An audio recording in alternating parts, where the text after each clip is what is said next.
Hello.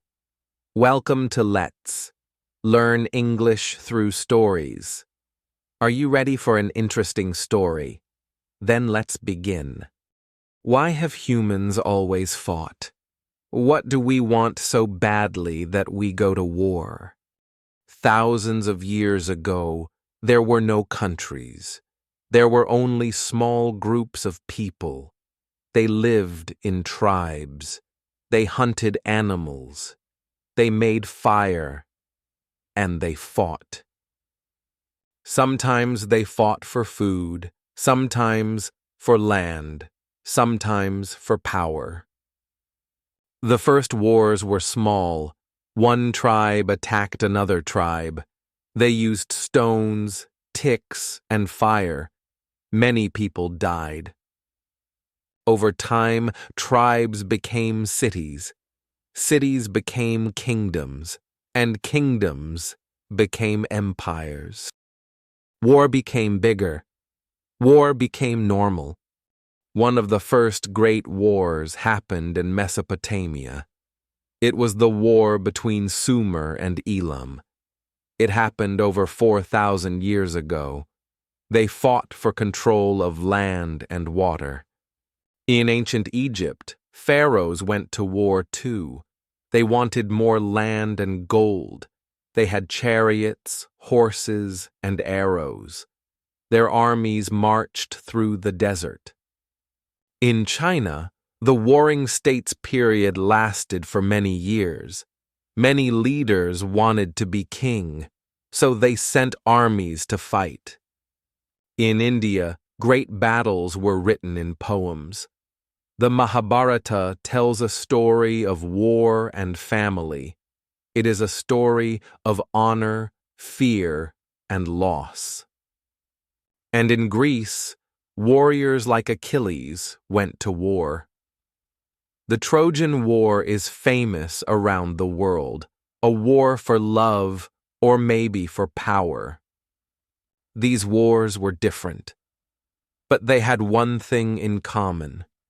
People died, families cried, and the world changed. War is part of human history. But why? Did people fight for God or for power? Maybe both? After the fall of the Roman Empire, Europe changed. New kings took power. New lands became kingdoms. But kingdoms wanted more land. So they fought. In the Middle Ages, war was everywhere. Castles stood on hills. Knights rode horses. Swords were ready. Kings wanted land. Lords wanted gold. And soldiers wanted honor. But one war was different. It was not only for land, it was for God. The Crusades began in the year 1096. Christian soldiers went to the Holy Land. They wanted to take Jerusalem. They said, God wants it. But Muslims lived there too. They also believed in God. So they fought back. The war lasted for 200 years. Many people died, men, women, and children. Some went to fight, some went to pray, some went just for adventure. But war is not holy. People burned villages. They took cities. They killed families. And not just in the Holy Land. In Europe, kings fought other kings. The 100 Years' War between England and France. It lasted more than 100 years. One girl became a hero. Her name was Joan of Arc. She was only 17. She said God spoke to her. She led an army. But she was captured and killed. In the East, war came too. The Mongols attacked many lands. Their horses moved fast. Cities fell quickly. In Japan, the samurai fought for their lords. They followed a strict code: loyalty, honor, and death. In every land, people fought for God, for gold, for kings. But the poor suffered the most. War took their homes, war took their sons, and peace was still far away. The world was growing. New ships sailed across oceans. Kings and queens wanted new lands. They wanted gold, power, and glory. Europe began to take land in Africa, Asia, and the Americas. This was the time of empires, and empire meant war. Spain fought native people in America. They took gold and land. They built cities, but they also brought death. In North America, Britain and France fought. They wanted control. They sent soldiers across the sea. In India, the British East India Company grew strong. They traded spices. Then they took land. Indian kingdoms fought back, but many lost. Empire was not peace. Empire was war. And in Europe, war also changed. Guns were now common. Cannons destroyed walls. Armies became bigger. Then came a man with a dream, Napoleon Bonaparte. He was born in Corsica. He became a general in the French army. He wanted to change Europe. In 1804, Napoleon became emperor. He was short, but powerful. His army was fast. He won many battles. He fought Austria, Russia, Prussia, and Britain. He wanted to rule all of Europe. But war has a cost. Thousands died in battle, cities burned, people starved.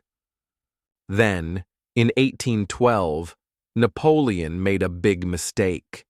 He attacked Russia, but the winter was too cold. His army froze. He lost many men. 2 years later, he was defeated. His dream was over. But his story was not the end. More wars came. More empires rose and fell. In the 1800s, America had its own war. The North fought the South. It was the Civil War. It ended slavery, but killed many. In Africa, people fought against European rule. In Asia, Japan became strong and fought China and Russia. The world was getting smaller, but war was getting bigger. How did the whole world go to war twice, and could anyone stop it? In 1914, a man was killed. He was a prince from Austria. His name was Franz Ferdinand. He was shot in a car. That one moment started a war. Austria blamed Serbia. Russia helped Serbia. Germany helped Austria. France helped Russia, and Britain joined too. Soon, all of Europe was at war.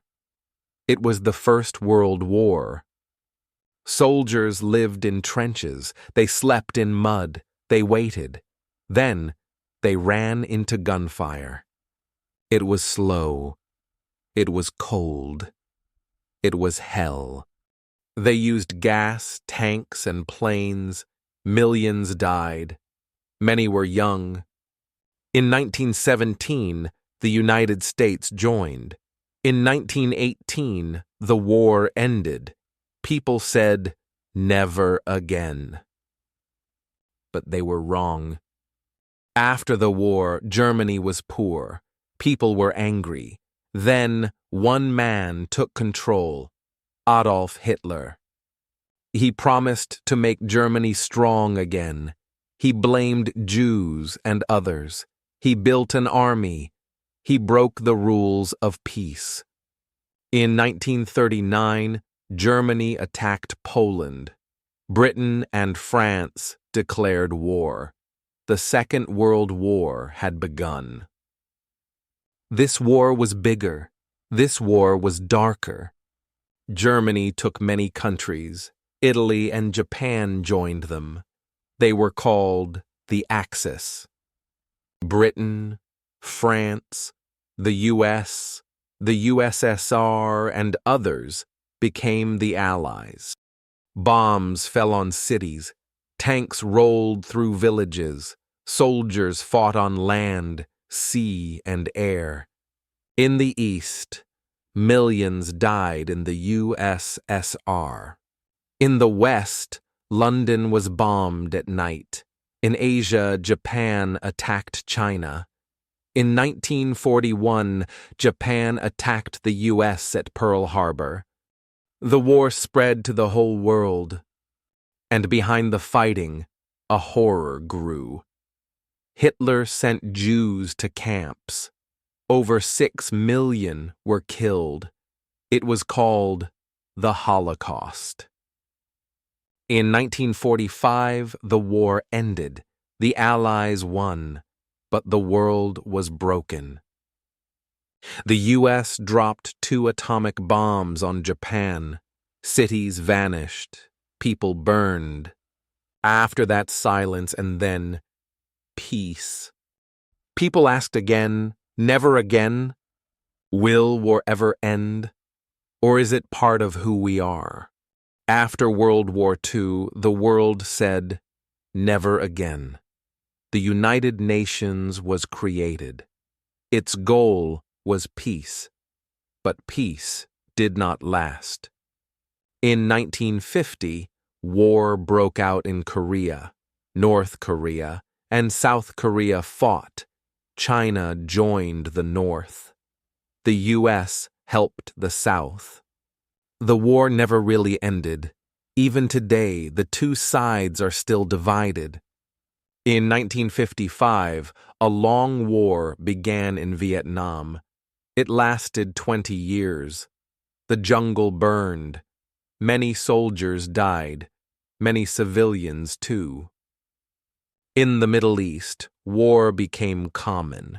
In 1979, war came to Afghanistan. In 1980, Iraq and Iran fought for 8 years. In 1991 and 2003, the U.S. fought in Iraq. In Africa, wars tore nations apart. In Rwanda, in 1994, nearly 1 million people were killed in just 100 days. In 2011, war began in Syria. It has not ended. Millions have left their homes. Children grew up knowing only war. And in 2022, war came to Europe again. Russia attacked Ukraine. Cities were bombed, homes destroyed. But Ukraine stood strong. All these wars had one thing in common. People suffered, families cried, children died. Why does war continue? For land? For power? For fear? But there is hope too. Every time there is war, there are also helpers, doctors, nurses, and volunteers, people who give food, water, shelter, people who say, no more. Peace is hard, but not impossible. Young people protest. Teachers tell the truth. Artists paint peace. Mothers hold their children close and dream of quiet skies. The story of war is long, but it doesn't have to last forever. The world is changing, and maybe, just maybe, peace will win. Thank you for listening. We hope you learned something today.